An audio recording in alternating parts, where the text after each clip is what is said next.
하나님의 말씀은 창세기 5장 21절에서 32절 말씀입니다. 창세기 5장 21절에서 32절 말씀입니다. 제가 봉독해 드리겠습니다.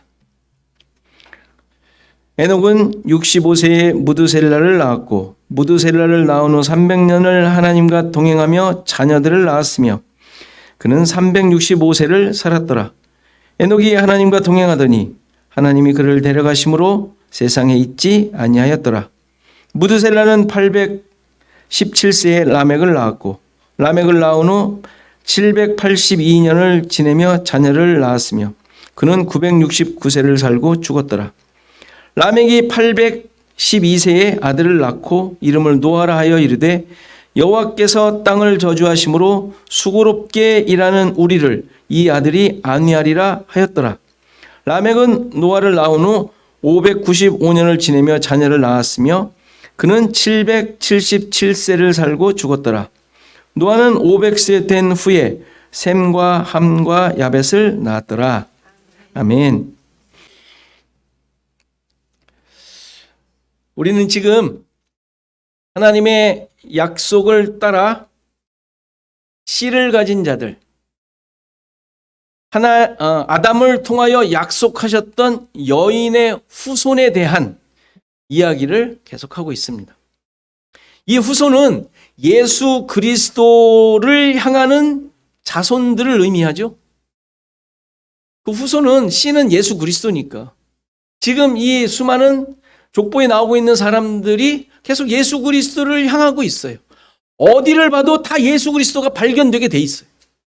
예수 그리스도의 씨를 가졌으니까 그들이 꽃 피우고 그들이 드러내는 것은 예수 그리스도밖에 나올 게 없는 거예요. 그러니까 지금 그것을 찾아가고 있죠. 그래서 예수 그리스도로 성취될 것에 대하여 지금 조금씩 맛보고 있는 거예요. 아담이 에덴 동산을 떠나게 되었죠. 이제 떠나서 살게 되는 내용이 결국 예수 그리스도를 통하여 죄인을 구원하시는 하나님의 계획을 그대로 실현해내는 모습이었잖아요.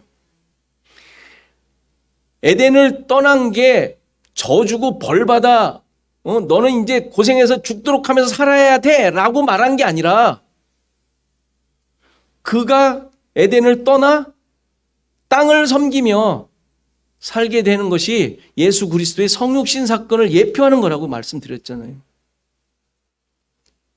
이러한 구원의 역사는 아벨을 통하여 그리고 가인을 통하여서도 계속 드러나게 하셨어요. 그리고 5장에서 아담의 계보를 통하여 바로 하나님의 백성들이 이 세상에 살면서 어떻게 하나님의 구원을 드러내는 삶인지를 지금 확인하고 있습니다. 자손을 낳고 평생을 지내면서 정하신 때에 죽는 모습이지만 이들이 가인의 후손과 어떻게 다른지를 보여주면서 하나님의 구원이 세상 속에서 그들의 삶 가운데 이루어지고 있음을 증거하고 있는 것이죠. 그러니까 그들의 모습은 너무도 평범한 모습으로 보여요.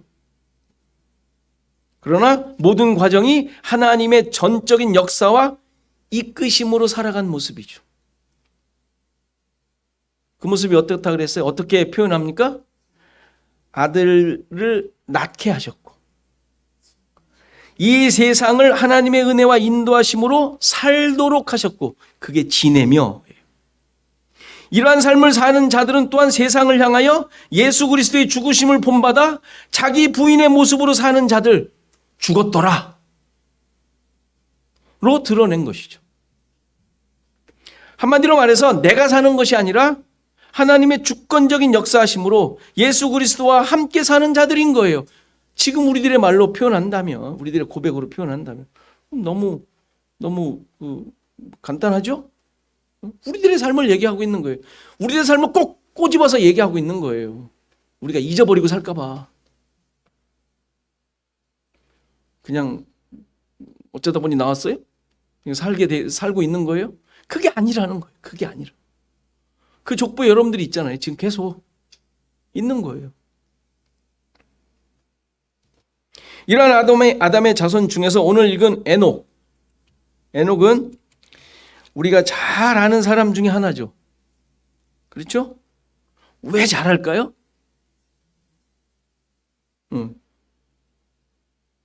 아주 중요한 사건을 경험한 인물로 우리가 알고 있지 않습니까? 바로 죽지 않고 승천한 사람으로 우리는 그렇게 알고 있습니다. 혹시 여러분들 중에도 지난번에도 질문 한번 했었는데 이 에녹처럼 죽지 않고 하늘로 올라가기를 바라는 분이 계신가요? 지금 벌써 죽으셨어요. 없으셔요.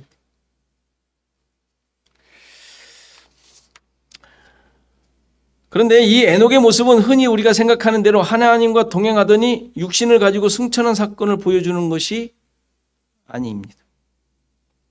그게 아니라 지금 셋의 후손, 이제 아담으로부터 가인과 셋으로부터 이제 갈라지잖아요. 가인도 아담의 후손이에요. 그렇죠? 지금 셋의 후손을 지금 보고 있지만 셋의 후손들의 삶이 어떠한 삶이었는지를 구체적으로 보여주는 내용으로 이해를 하셔야 돼요. 이 에녹의 모습을. 왜냐하면 에녹만 그랬다면 성경의 수많은 것들이 잘 안 맞게 돼요. 에녹만 하늘나라 갔을까요? 죽지 않고? 뭐 다른 사람들은 에녹보다 믿음이 조금 못해요. 지금 그렇지 않은 자들임을 얘기하고 있잖아요. 셋의 후손들이. 다 하나님의 자녀들이에요. 씨를 가진 자들. 그들의 삶이 어떤 삶이었는지를 좀 더 구체적으로 에녹을 통하여 보여주고 있는, 설명하고 있는 거예요. 그렇게 이해하셔야 돼요. 가인의 족보에서 가인은 에녹을 낳고 성의 이름을 에녹이라 져요. 그 에녹과 이 에녹은 달라요. 그러니까 가인의 아들이 에녹이에요. 지금 이 사람은 한참 지난 셋의 후손 중에 7번째 아들이죠. 가인이 성을 쌓고 자기가 낳은 에녹 아들의 이름을 그 성의 이름으로 에녹이라고 하잖아요. 그러니까 그게 무슨 의미라고 그랬죠? 자신이 하나님이 된 것을 드러낸 거예요. 봉헌하다라는 뜻이니까 에녹이. 자기의 성을 짓고 자기 아들의 이름으로 지었는데 그걸 자기한테 봉헌한 것으로 이름을 지은 거란 말이에요. 그러니까 이 성전인데 봉헌은 하나님께 하는 거잖아요. 근데 하나님의 성전이라고 자기가 봉헌한 것이지만 결국은 가인의 성전을 지은 것이 된 것이죠. 그 결과가 어떻게 열매를 맺게 되었는가를 누가 보여줘요? 7대 손인 그들의 라멕이 보여주잖아요. 그들의 7대 손인 라멕이 보여준단 말이에요. 반면에 셋의 후손은 이 세상에서 별 볼 일 없지만, 그렇죠? 셋의 아들이 누구예요? 에노스. 의미가 뭐라 그랬죠? 별 볼 일 없는, 은혜가 아니면 안 되는 병약한 자.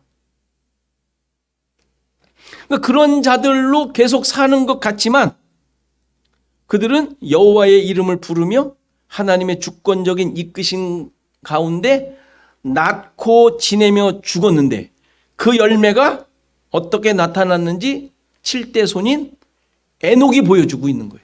그들의 7대 손인 에녹이. 가인의 후손이 만들어 봉헌한 하나님의 성전이 그들에게는, 가인들의 후손에게는 가인의 성전이었지만 그 하나님의 성전이 진짜 어떤 것인지를 셋의 후손 에녹, 7대 손인 에녹의 삶을 통하여 보여주고 있는 거란 말이에요. 증명해 주는 거예요. 세상의 기준과 방법으로 만들어내는 것과는 완전하게 다른, 이게 가인의 후손이 만들어낸 하나님의 전, 결국 가인의 전이지만, 가인의 성이지만 그것과는 완전히 다른, 오직 하나님의 방법으로, 하나님 나라의 기준으로 그들의 백성을 이끌어내고 계시다는 사실을 에녹을 통하여 보여주고 있는 거예요. 그게 진짜 봉헌이다. 이게 참 봉헌이다. 이게 참 성전이다. 하나님의 성전이다. 라는 것을 보여주죠. 에녹의 삶을 구체적으로 살펴보겠어요? 65세에 무드셀라를 낳죠. 그 후로 300년 동안 하나님과 동행하며 자녀들을 낳았고 365세를 살았다고 해요. 이 에녹의 삶 중에서 가장 특징적인 사실이 뭐라고요? 하나님과 동행했다는 것이죠. 여기서 동행이라고 이제 표현을 했는데 단어 이제 번역을 했는데 이게 같이 가다, 같이 걷다라는 뜻이에요. walk with, 누구와 함께 걷다라는 뜻이에요. 그러니까 이 말은 하나님과 함께니까 하나님과 함께 걷는 거죠. 하나님과 동행하며 하나님을 의지하며 하나님과 하나 되었다라는 의미예요. 뭐 여기에 굳이 뭐 숫자를 제가 막 이렇게 해석하고 싶지는 않은데, 왜냐면 뭐 다양하니까. 그런데 에녹의 모습을 보면 300년 동안 하나님과 동행했다. 이것도 완전을 의미하는 단어이기도 하고, 365세, 365는 1년이죠. 뭐 이런 의미를 가지고 또 이해를 할 수 있어요. 굳이 이런 것을 끄집어내지 않더라도 하나님의 백성인 셋의 후손들이 살았던 그 땅에서의 모습은 완전했다라는 것을 지금 보여주고 있어요. 그러니까 그의 행위가 그렇게 그의 모습이 완전했다, 하나님과 하나 되었다라는 말은 윤리도덕적으로 온전했다라는 말이 아니에요. 죄도 안 짓고 뭐 거짓말도 안 하고 남한테 눈도 안 흘기고 누구 미워하지도 않고 뭐 이런 거는 성경에서 무슨 죄라고 얘기 안 해요. 하나님과 관련된 내용으로 다 이해를 하셔야지. 이거 뭐 누구 뭐 했다고. 그럼 가인이 아까 우리 지나갔지만 이해가 안 되잖아요. 그게 아니라 하나님만 의지하며 사는 존재였음을 보여주고 있는 거예요. 그가 의지한 거예요? 아니요. 하나님이 전적으로 이끄신 사람이라는 뜻이죠. 이런 중요한 단어들은 다 대부분 수동, 사역형으로 쓰여 있어요.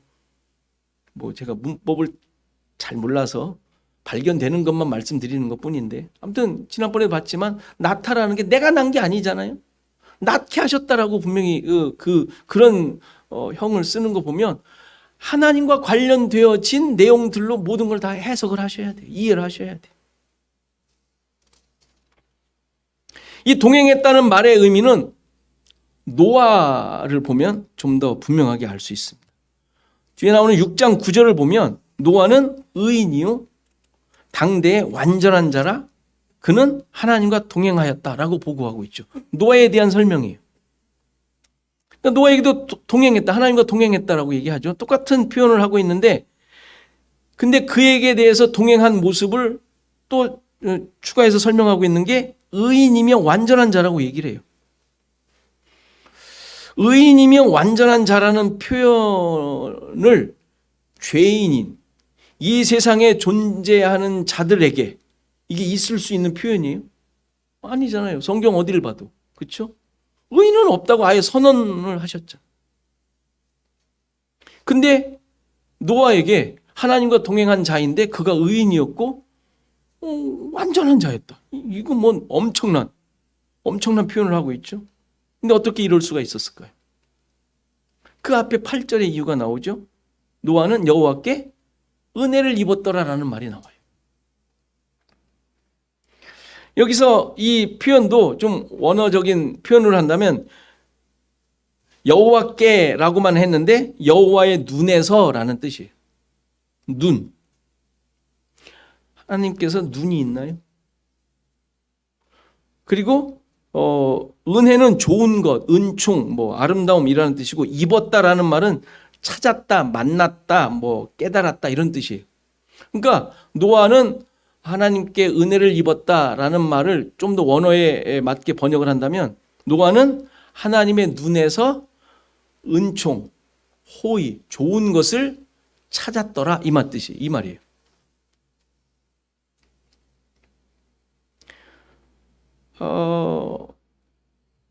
그걸 좀 우리가 좀 이해하기 쉽게 말한다면 어떻게 될까요? 하나님의 눈을 계속 봤다는 얘기잖아요. 뭐 하나님 눈이 없으니까 어떻게 봤겠어요? 하나님께 집중하는 모습이었다고 이해를 할 수 있겠죠. 그리고 그렇게 계속 하나님을 묵상하고 하나님만을 바라보며 의지하며 뭐 이렇게 우리가 이해할 수 있죠. 충분한 이해죠. 그러면서 하나님의 마음을 깨닫고 하나님이 원하시는 것을 찾고 뭐 이런 것을 우리가 이제 이해할 수 있겠습니다. 그러니까 그것에 대하여 하나님과 동행했다라고 표현하고 있는 것이죠. 그러니까 이것은 셋의 후손들의 삶에서 발견되는 것이죠. 낳고 지내고 죽었다는 것이 그냥 자연인, 그냥 평범한 사람들의 삶을 살았다는 것이 아니라 하나님의 뜻을 깨닫고 그것이 기준이 된 삶이었다라고 이해할 수 있습니다. 반면에 가인의 후손은 어떻게 살았죠? 그들의 능력과 실력에 의한 삶이었죠. 그렇죠. 그들 스스로 뭐 아주 장황한 사람들 많이 나왔잖아요. 뭘 만들고 뭐에 만드는 아비가 되고 그래서 섬기는 사람이었다는 얘기죠.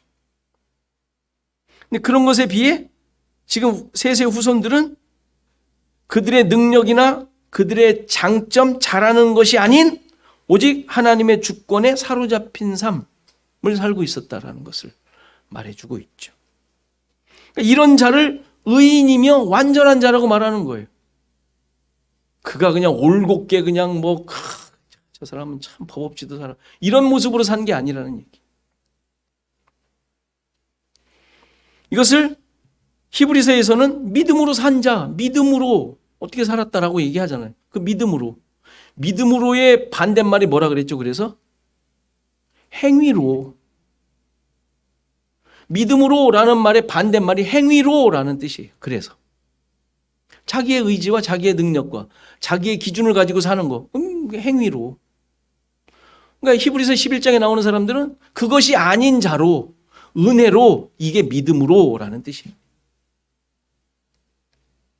그러니까 에녹의 모습이 바로 이러한 은혜로 말미암은 삶이었으며 모습이었음을 말해주고 있는 거예요. 이러한 삶의 모습은 에녹의 아들인 무드셀라를 통해서 힌트를 얻을 수 있죠. 에녹이 무드셀라를 낳은 후에 하나님과 동행했다라고 말을 하고 있는데 그를 통하여 무언가를 깨닫게 되었고 그의 모습이 다르게 되었다라는 것으로 짐작할 수 있잖아요. 무드셀라라는 이름의 의미 때문인데요. 그 의미가 창의 사람, 창 던지는 사람이라는 의미라고 합니다. 보통 창을 가진 사람은 이게 전쟁 용어인데 결국 전쟁에서 선두에 서게 되죠. 그래서 그 사람이 죽으면 전쟁에서 지게 돼 끝나는 거예요. 끝장나는 거예요. 파멸이에요. 골리앗이 죽자 블레셋이 망한 것과 똑같죠. 그렇죠. 그래서 골리앗의 창에 대한 설명이 그렇게 장황하게 나오는 거예요. 어마어마하게 컸다고. 무드셀라가 그런 사람이었다는 것입니다. 그가 죽으면 세상이 끝이 나기에 에녹이 남은 생을 하나님과 동행했다라는 이해를 하는 것이죠. 그러니까 그는 종말적 신앙을 가졌다라는 것으로 이제 의미할 수 있겠습니다. 그런데 이 이름을 다르게 해석할 수도 있어요. 무드셀라, 무드는 죽음을 말하고 셀라는 보내다라는 뜻인데 그가 죽으면 뭔가를 보낸다라는 의미라는 거예요. 근데 뭐를 보내겠어요? 우리가 결과적으로 알지만 홍수를 보내는 거죠. 홍수. 그렇게 이해할 수 있죠. 그러니까 세상이 끝이 난다는 의미로 볼 수도 있지만 보낸다라는 그 단어가 어디에서 나왔냐면 아까 처음에 설명한 대로 아담을 에덴 동산으로부터 내보내신다고 할 때 그 내보낸다라는 단어예요. 그러면 그 보낸다라는 게 뭐예요? 하나님의 특별한 구원자로서 세상으로 보내심을 의미하는 것으로 이해할 수 있어요. 다시 말해서 무드셀라의 죽음으로 하나님의 구원자가 보내실 것으로 계시를 받은 거예요. 그 이름을 통하여. 그 이름을 누가 지었을까요? 아버지가 지었겠죠? 어떻게 이걸 알고 지었을까요? 아니죠. 은혜인 거예요. 그가 알고 지은 게 아니죠. 하나님의 은혜로 주어지는 모든 것들은 그가 알고 하는 게 아니라 하나님의 역사이죠. 그가 그렇게 하는 것이 알아서 하는 게 아니라 은혜를 입은 자들이 하고 있는 내용들이. 아벨이 제사를 드릴 때 설명을 했죠. 그가 알아서 그렇게 했어요? 아니요. 그는 아무것도 아니니까. 그가 드릴 수 있는 것은 전부 하나님의 것이었던 거예요. 그가 가지고 있었던 것이, 그는 양치는 자였으니까, 양치는 게 뭐 알아서 양쳤겠어요? 그냥 양친 거예요. 태어나서 업보라고 생각하며, 업보란 말 쓰면 안 되는데? 아무튼 내가 해야 될 일이라 생각하고 그냥 양친 거예요. 그런데 그걸 다 드리고 나니까 자기 드릴 게 그거밖에 없네. 근데 그게 하나님의 것이라는 계시를 이룬 게 됐잖아요. 그런 일이죠.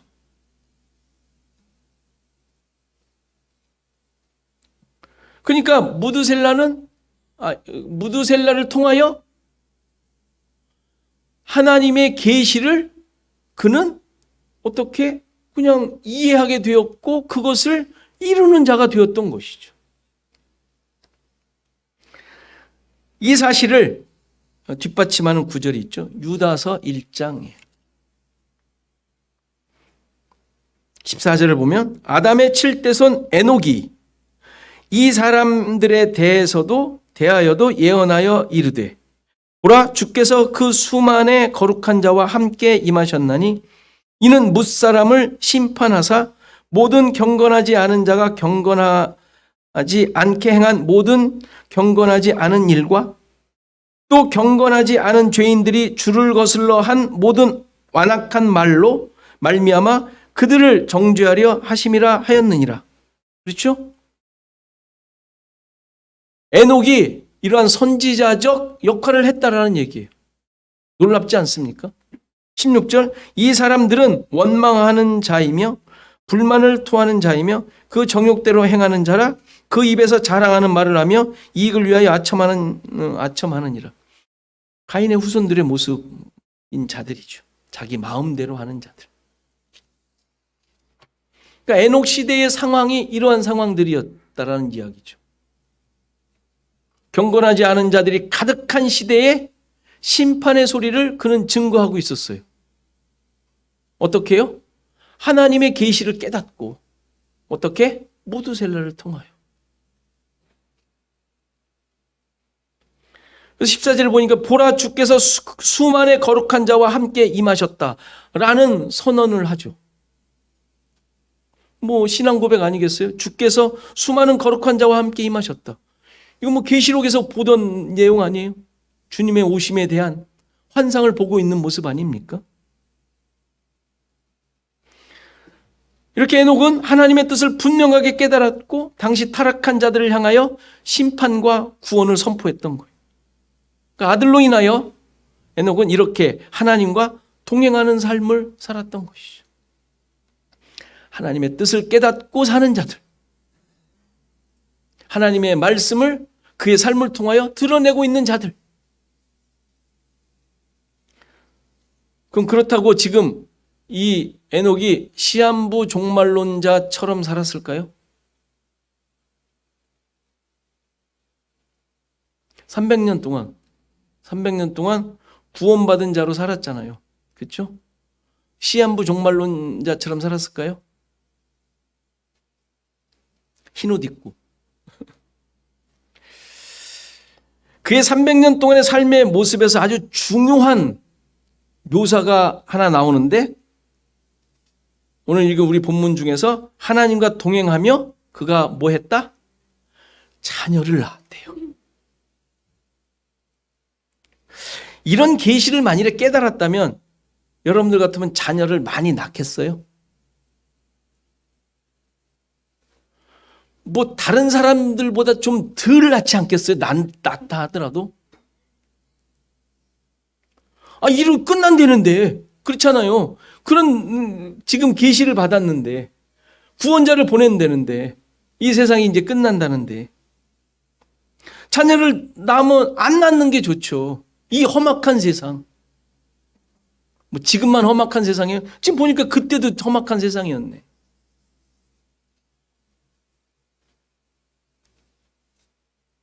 근데 에녹만이 아니라 무드셀라까지 자녀를 낳았고 라멕도 낳았다고 나와요.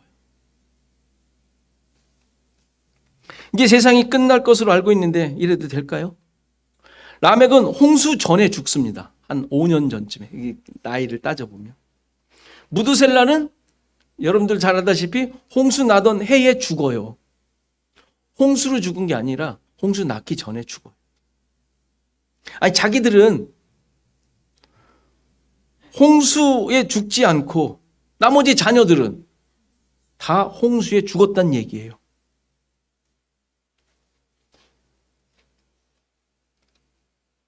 지금 족보를 통하여 이런 것을 확인하라는 얘기일까요?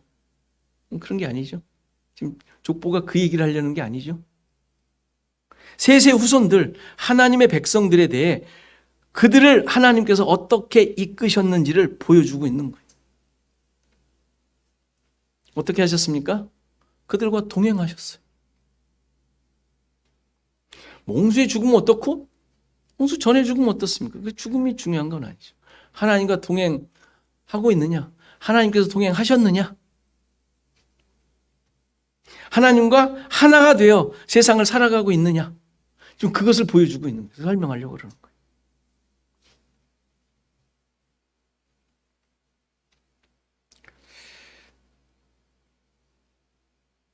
자, 이제 더 중요한, 여러분들이 생각하고 있는 에녹의 모습에서 가장 중요한 모습이 하나 있죠.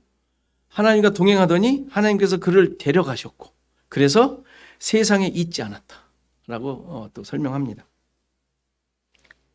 여기서 데려가다라는 단어는 취하다라는 뜻이에요. 뭐 이해되죠? 취하셨다. 또는 소유하다. 더 중요한 뜻 하나가 있는데 결혼하다라는 뜻이 있어요. 제가 만들어낸 말이 아니라 사전 찾아보면 다 나오는 거예요. 하나님께서 그의 백성을 데려가시는 것은 선택하셨다는 의미와 함께 결혼하다라는 의미가 포함되어 있는 거예요. 그의 소유가 되는 거죠. 소유권이 하나님께 있게 되는 사건을 말하는 거예요. 하나님의 것이 된 것이죠. 그와 하나가 된 것이. 예수님께서 십자가에 달리시기 전에 기도하신 내용의 주제가 하나됨 아닙니까? 하나됨. 하나님 아버지와 예수님이 하나인 것처럼 하나님께서 주신 자들이 다 하나가 되도록, 그래서 우리 하나님과 예수님, 아버지와 예수님 우리 안에 있도록 기도하셨잖아요. 그래서 다 하나가 되도록.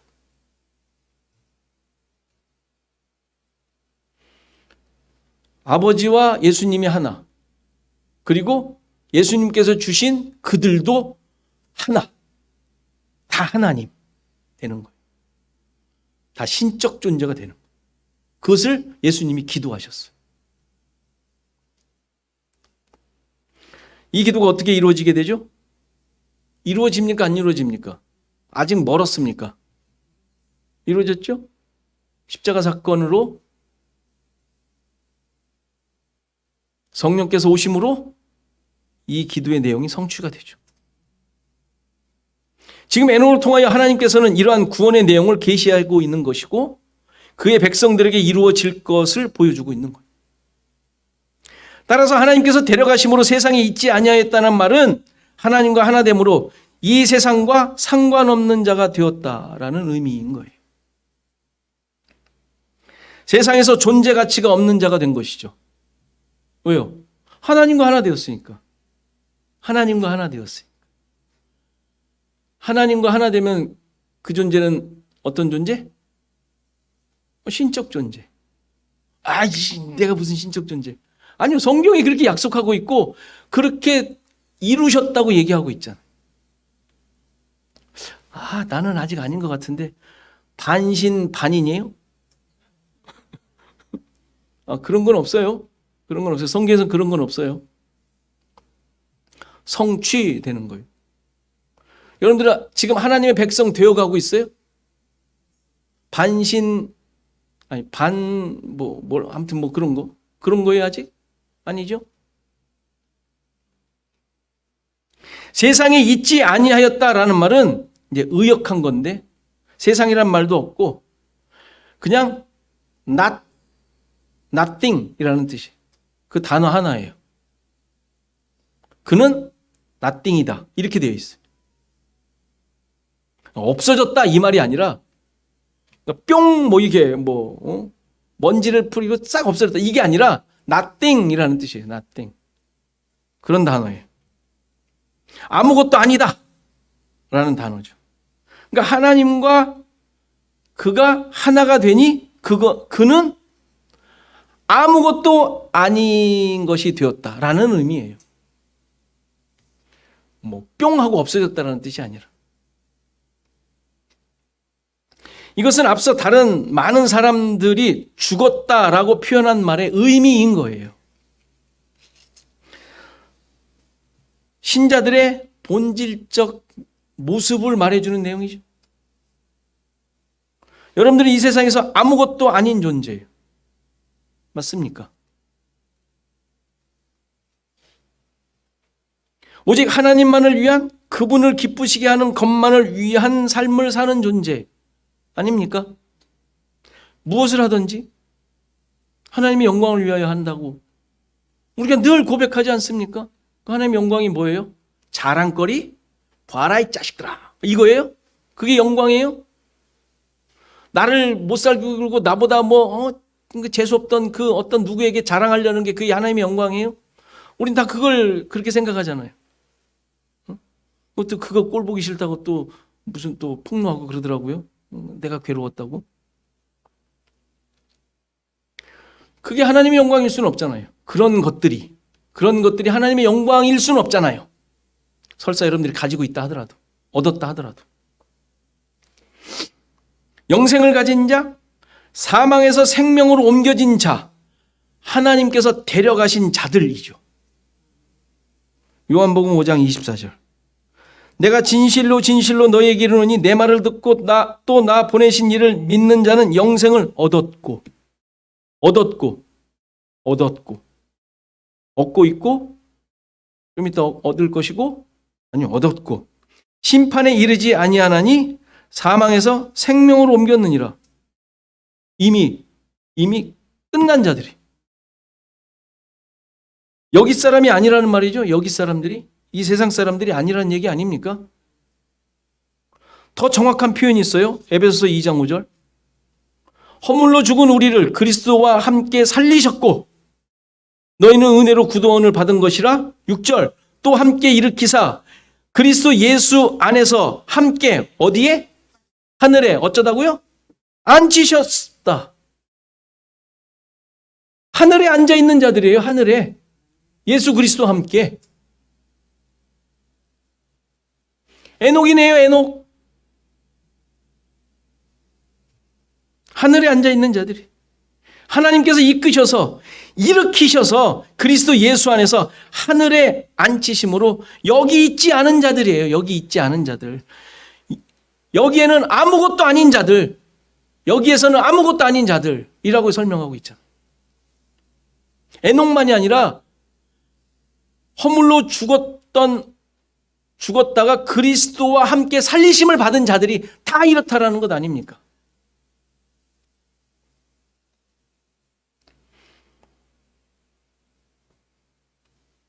히브리서를 공부할 때 우리는 계속 했었죠. 실체가 뭐라 그랬어요?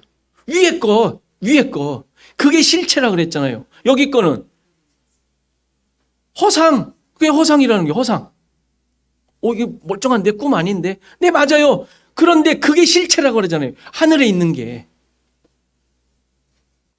그게 진짜라고.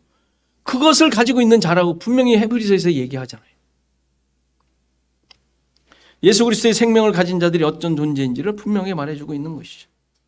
그래서 빌립보서에서는 하늘의 시민권이 있다고 얘기하잖아요. 하늘의 시민권. 우리의 시민권이 어디라고요? 미국? 한국? 응? 그거는 그냥 지금 얼마 있으면 죽을 내가 갖고 있는 그거고, 영원한 생명을 가진 자들이기에 실체는 하늘에 있는 거죠. 시민권, 하늘의 시민권. 그것을 이러한 존재임을 분명하게 얘기해주고 있습니다. 그리고 또 이 족보에서 중요한 아담의 10대 손이 나오는데 그가 누구죠? 노아죠. 노아. 이 짤막한 족보를 통하여 하나님의 구원이 어떻게 완성되는지를 지금 보여주고 있는 내용이라고 그랬는데, 노아를 통하여 하나님의 구원이 어떻게 완성될 것인지를 보여줘요. 아버지가 라멕인데 이 인물도 앞서 가인의 자손 중에 있었죠. 4장에서 라멕은 어떤 모습이었죠? 가인 가문의 열매로 그려졌다고 그랬죠. 가인 가문의 열매. 자기의 성을 쌓은, 자기의 성전을 쌓은 가문의 열매가 라멕이었어요. 하나님을 대항하는 자였고 하나님 없이 세상을 사는 자로 결론이 났던. 그러나 셋의 자손에서 라멕은 저주받은 땅에서 수고로 일하는 자들을 안위하는 아들 노아를 낳은 자로 나와요. 그렇죠? 분명하게 다르죠? 여러분들은 어느 쪽에 있어요? 이쪽에 있다 그랬잖아요. 이쪽에. 셋의 쪽에. 그렇죠? 그리고 노아를 낳은 후 몇 세에 죽어요? 777세. 이거 뭐 어디서 많이 보던 777인데. 뱅글뱅글 돌다가 딱 나오잖아요. 그렇게 쓰이는 건 아닌데 아무튼 성경에서도 7이라는 건 완전 수니까 하나님의 뜻, 그 구원을 완성했다는 의미로 이해할 수 있습니다. 노아를 낳음으로, 노아를 낳고 707세의 죽음으로 하나님의 뜻, 구원을 완성한 자로 나오죠. 그럼 노아는 어떤 자예요? 뭐 특별한 설명이 필요 없죠. 이제 뒤에 계속 이제 설명을 하겠지만 그 이름의 뜻이 안위, 쉼, 안식이라는 뜻이에요. 29절의 설명대로 저주의 땅에서 수고롭게 일하는 자들을 안위하는 자. 엄청난 놀라운 사람 아니에요? 이 세상의 저주와 수고, 아픔과 고통 가운데서 구원할 자라고 설명하고 있어요. 구세주이며 메시아임을 보여주고 있죠. 당연히 예수 그리스도를 예표하고 있는 존재죠. 이 설명을, 이 의미를 생각나게 하는 말씀이 있죠. 예수님께서 말씀하신 대로 마태복음 11장 28절 수고하고 무거운 짐진 자들아 다 내게로 오라. 내가 너희를 쉬게 하리라. 노아네. 노아 얘기네요. 노아가 어떻게 했습니까? 이제 뒤에 계속 나올 거지만 세상 사람들은 어떻게 했죠? 힘들고 어렵고 위로가 필요한 사람을 불러서 배 태웠나요? 근데 우리는 마태복음 11장 28절을 어떻게 이해해요? 일주일 동안 어떻게 사셨어요? 어떻게 사셨어요? 힘들고 수고하고 무거운 짐을 지고 살았죠. 그럼 지금 와서 이제 푸는 거예요. 그거 편하게 하는. 지금 그 얘기일까요? 지금 11장 28절이? 노아 얘기라니까 노아 얘기? 하나님의 구원 얘기예요. 구원 얘기. 우리가 보통 이렇게 주일날 모이는 것만 예배로 생각하니까 그런 오류에 빠지는 거예요. 저기는 세상 일. 나를 위해 내가 돈 벌고 나 먹고 살기 위해 사는 일. 그건 하나님과 상관없는 거. 이렇게 와서 예배 드리는 것만 하나님께만 드리는 거고 이거는 소중한 거니까 여기다 이렇게 넣고 응? 저쪽에서 쓰는 거는 소중한 게 아니야. 뭐 이런 거예요? 그러니까 여기 와서 왜 좀 위로 좀 얻고 서로 도닥거려주고 칭찬도 좀 해주고 이런 게 교회에서 나오는 얘기들 아니에요? 또 그거 안 해줬다고 뿔나가지고 그냥 미워하고 이게 뭡니까 이게?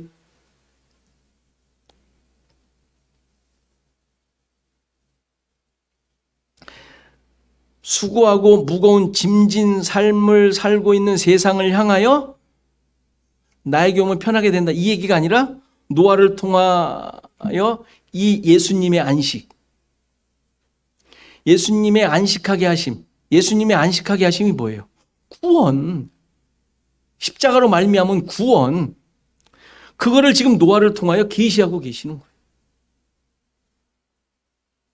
그러니까 생각해야 돼요. 지금 이건 무슨 얘기냐면 여러분들이 지금 노아에게 하나님께서 약속하시고 이루시려고 하는 그 안식을 여러분들이 가지고 있느냐? 이걸 물으셔야지. 여기 와가지고 나 좀 어떻게 위로해 줄 수 없나? 목사님 기도해 주세요. 나 힘들어 죽겠어요. 이런 안식을 얘기하는 게 아니란 말이에요. 지금 이게.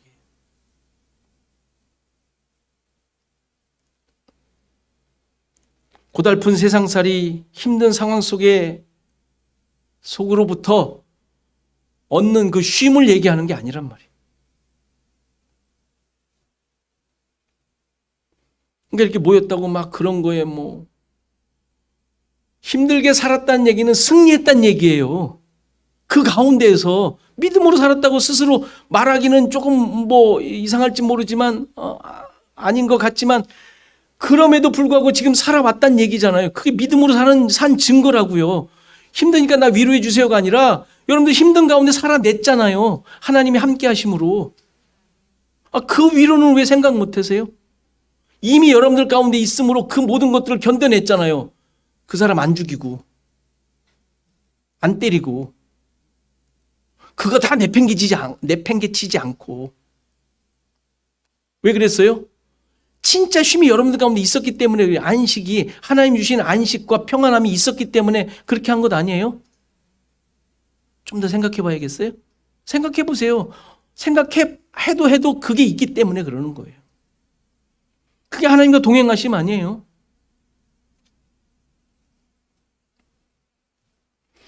이제 6장부터 이제 노아 얘기가 쭉 나오지만 그 얘기냐고요. 세상 사람들에게 쉼을 줬더라. 그 얘기 아니잖아요. 6장부터 9장까지 나올 홍수 얘기가 그 얘기 아니잖아요. 노아를 통하여 약속하시는 그 안식은 구원에 대한 이야기. 그러니까 그 안식이 있느냐? 나에게 정말 하나님께서 주신 그 구원이 있느냐? 세상에서 자신의 능력과 기준을 따라 사는 그 저주의 삶, 자기 것만을 위해 하나님을 대항하며 사는 그 수고로운 삶으로부터 구원하신 참된 자유함과 안식을 얻는 구원의 얘기가 노아의 이야기란 말이에요. 우리들의 이야기고 이 세상을 살고 있는. 이러한 구원을 소유한 자들이 에녹과 같이 하나님께서 데려가신 자들이고 세상에 있지 아니한 이 세상에서는 아무것도 아닌 자들임을 보여주고 있는 거예요. 이 세상 게 너무 크다 보니까 여기 와서 그런 얘기하는 것 아니겠어요? 그렇죠?